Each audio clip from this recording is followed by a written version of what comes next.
নমস্কার বন্ধুরা, আজ আমার কিচেনে আছে মাশরুম। একবারে নিরামিষ রান্না করব আমি এটা।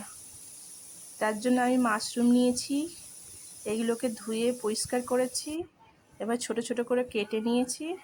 এখানে গরম জল বসিয়েছি, ওই জলের মধ্যে মাশরুম টুকরোগুলো দিয়ে দিলাম। মশলার জন্য নিয়েছি আমি গোটা জিরে, আদা আর শুকনো লঙ্কা, আর এখানে নিয়েছি কয়েকটা এলাচ আর দুটো লবঙ্গ। মাশরুমটা আমার ফুটে উঠেছে,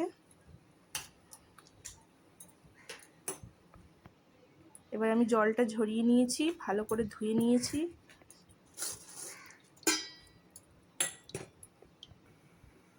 কড়াইতে তেল গরম করেছি, এবার মাশরুমগুলো ওর মধ্যে দিয়ে দিলাম।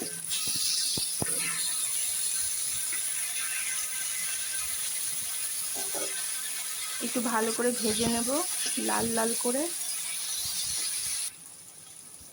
পরিমাণ মতো লবণ দিলাম,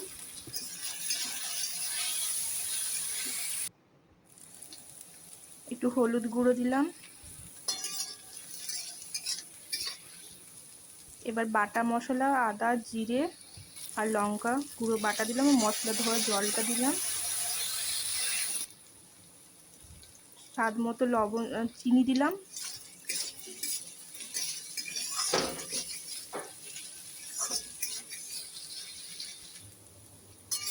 মাশরুম আমার তৈরি হয়ে গেছে, ভালো করে ভেজে নিয়েছি একটু।